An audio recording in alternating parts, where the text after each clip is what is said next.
Hey, it's Elisa, half Asian Tarot Queen. I'm really into this deck lately. But, yeah, we're gonna do a reading. I had a pretty climactic day yesterday. I had to take my mom to the emergency room. I literally left her alone for 10 minutes, and she wandered off. My mom has dementia, in case you missed that memo, but she wandered off, fell, cut herself, and, you know, I had to call the police because I couldn't find her. I, drove around looking for her. It turned out she wasn't that far away, but I just didn't see her. So we had to take her to the emergency room, and, you know, some random person brought her back, and, it was a very climactic day. So this is part of how my life is changing and unfolding. So I got 3 cards. It's interesting the color scheme. So we got the ancient ones, which I just got. I think it was yesterday's reading. I'll link the reading that came up in the Serpent and the Upper World. So this is pretty interesting, and they go together really nicely. So the ancient ones, this one came up, and it just came up for me, and it's super apropos for me right now because it's sort of like, you know, you're getting guidance from like your ancestors.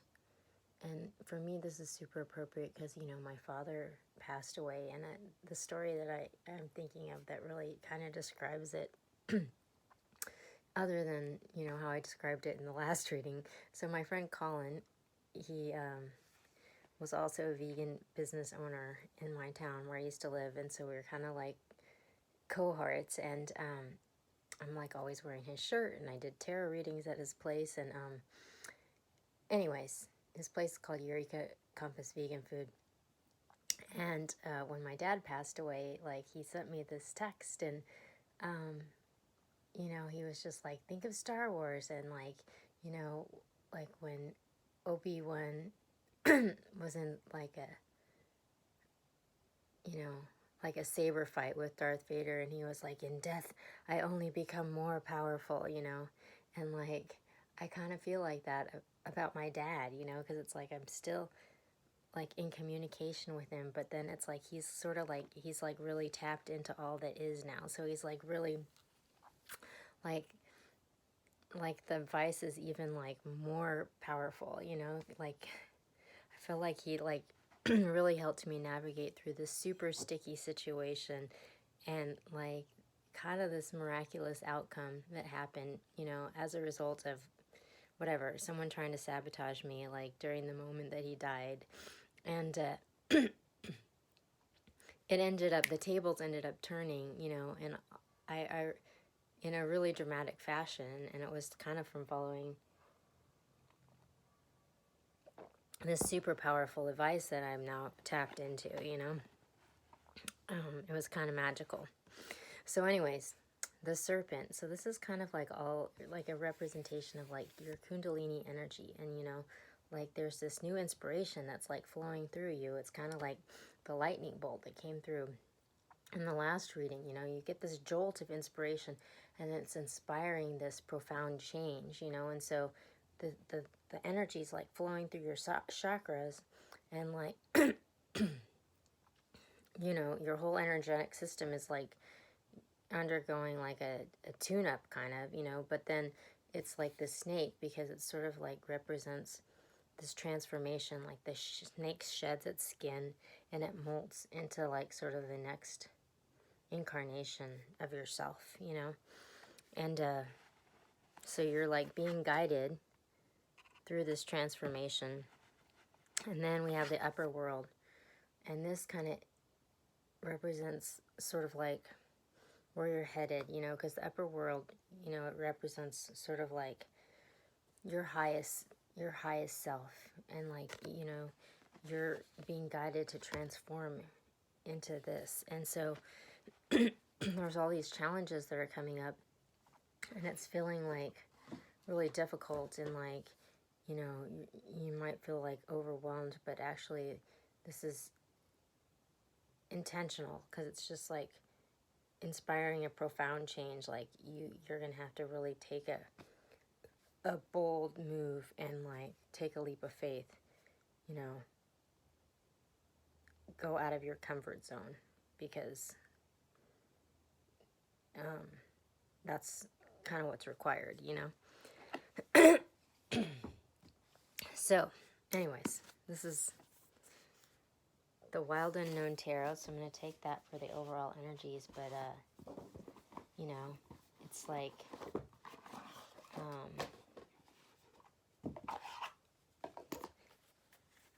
it's ultimately a good thing. It's some big profound changes, but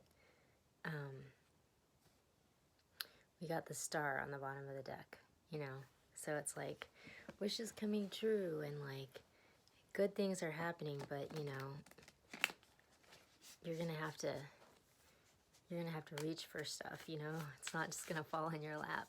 So, you know, if you want the world around you to change, like you have to change, you know.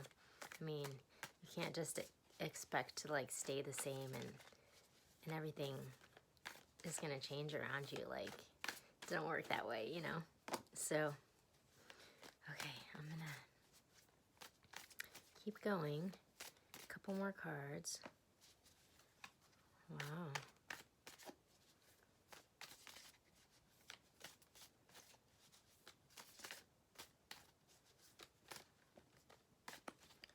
All right. Oh my gosh. Wow.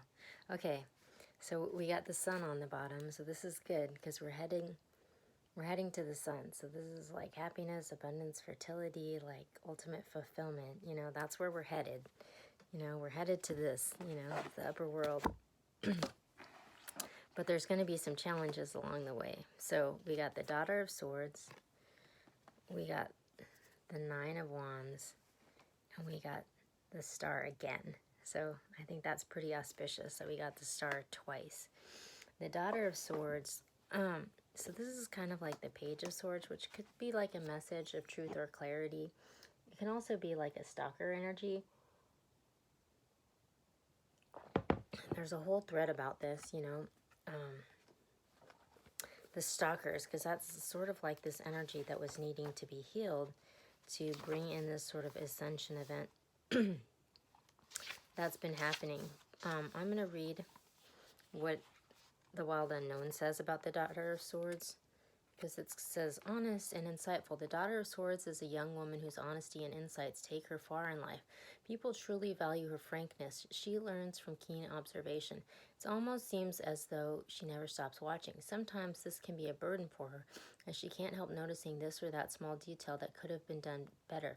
There's a potential for her to hold on to those experiences and become spiteful and judgmental. So it's just sort of like, you know, walking forward into your truth, you know, and it's just sort of like you're the Daughter of Swords, so you haven't like become jaded yet, you know, so you're like a little bit fearless about this, and you're kind of like walking into this unknown, and it's a little treacherous, you know, because you're like, the next card is the Nine of Wands, and so, you know, you have to walk up this staircase, you know, and it's just like under the light of the moon, you know. It's like, it's not going to be easy. Like, this is going to be a hard path.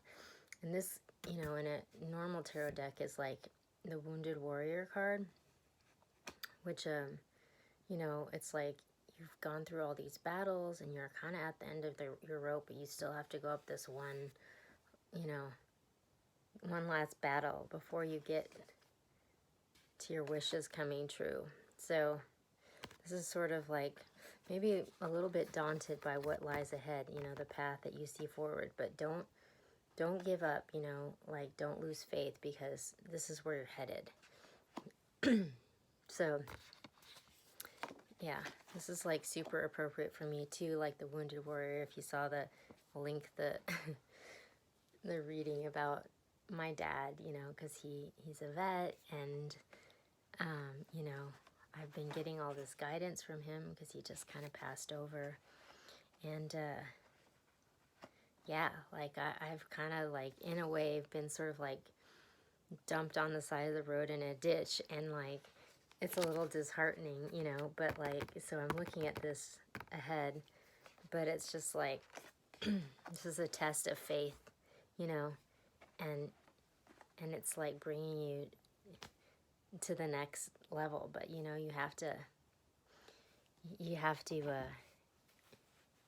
go through the training. It's sort of like, you know, you don't become a Jedi Knight by sitting around watching TV, you know, like you got to do the work. So, okay, I'm going to pull 6 cards from the Golden Universal Tarot for the general energies of the reading. Oh, and we'll see what we get. Okay, this is good actually. Oh.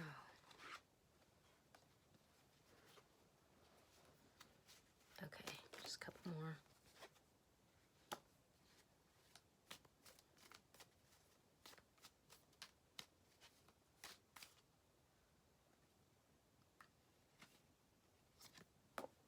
Okay. All right, so on the bottom we have this King of Wands. So this is like a man of taste and authority. This is someone who, you know, he's in his power and he's like a manifester. So it's almost like this King of Wands is sort of like presiding over this reading. He's like in the corner and he's watching what's going on, but he's kind of staying out of the fray, and he's letting this Daughter of Swords, like, you know, do her Jedi training, but he's kind of like watching over, you know. So it's just like he's not really getting involved, but he's around, you know. And so we have the Queen of Wands, which is interesting because that's the counterpart. We have the Six of Wands, and we have the Empress. So, you know, this Queen of Wands is like, she's a manifester too. You know, she's figured out how to channel her emotions and to like make things happen in the 3-dimensional world. You know, she can sometimes also signify the other woman, but like she is making things happen, you know. I keep like being drawn to this like black cat, you know. So it's just sort of like she's kind of like, there's this like dark element here, but like it's kind of like on her side, like she's mastered the dark inside of herself, you know, which is like, I don't know, it's very, I'm getting a lot of Star Wars like symbology in this reading. So but you know, I mean, we did get the star twice, so I guess that's appropriate. So anyways, we have the Six of Wands. So this is a card of victory. You know, it's interesting that it falls right over this difficult path that we need to like go down, but we're ultimately going to be victorious. And then we have the Empress, who like kind of gives birth to this new life, you know. She gives, her wish is coming true, you know. So she is actually going to be successful in manifesting this new life. And then we have the Knight of Pentacles. So this is the slowest moving knight in the deck, you know, but it's just like stable, steady progress, you know, like a methodical, you know, one step at a time, but like actually building a stable foundation, which is interesting because we also got the Three of Pentacles, 2 cards over, which is actually the card of building a stable foundation. But in between it, we have the Seven of Wands. So it's like, you're going to get there, you know, you're building this stable foundation, but you're going to have to stand your ground in order to lay this down, you know, like it's not going to be easy, you know. It's not just going to get handed to you on a silver platter. But, You know, you have the power to manifest this, you know, but it's not like you're going to snap your fingers. Like, you're going to have to work for it, you know. But then you're going to be successful in creating this stable new foundation. So, you know, that's good. Like, don't lose hope, because these are positive, you know, but it's just, it's not going to be,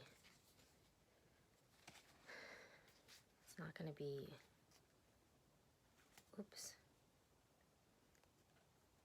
it's not going to be an easy road, but it's going to happen. Okay, that's right. All right, a couple more cards back from the Wild Unknown, and then I'm going to pull a guidance card. Oh my gosh. Wow, that is cool. All right.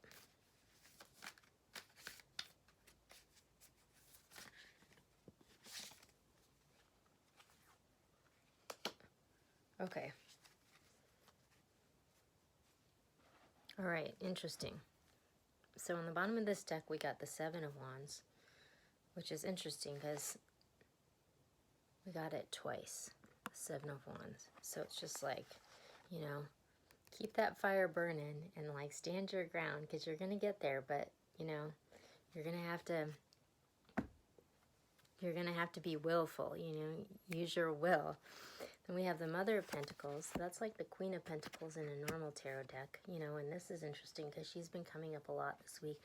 And, you know, also in the Divine Feminine thread, she's been coming up a lot. And so it's a nurturing, loving, stable, grounded queen, you know.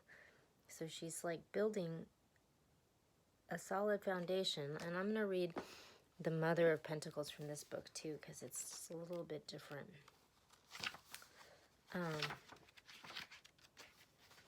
Domestic, loving, and patient. The Mother of Pentacles excels in the home. She knows exactly what to do while raising a family and tending to the tasks of daily life. There's potential for her identity to become wrapped entirely around her children and home, which leaves her needy and attached. This is the cause of most of her turmoil. She often has qualities of a healer and is very connected to nature. So, yeah, she's building a stable foundation, you know, and we got the Sun card again, which is really auspicious because we got the Star twice and we got the Sun twice, you know, so wish is coming true, and like a stable, like fulfilling, nurturing, loving future, you know. And then we have the Son of Wands, so that's like a passionate new spark, you know. The snake, you know, it's kind of goes along with this whole Kundalini energy and this like transformation that's happening. It's all very auspicious. Yeah, it's not gonna be easy, but there's some like real positive signs that we can make this happen, you know. So I'm gonna pull one from the gateway and then close out the reading. But yeah, this kind of makes me think of in Star Wars, where Luke goes through the like Jedi training and he's like raising spaceships, you know. And he gets discouraged sometimes, you know, but he's turning into a Jedi, you know. Okay, so the card we get is Rising Above. I see only beauty and grace.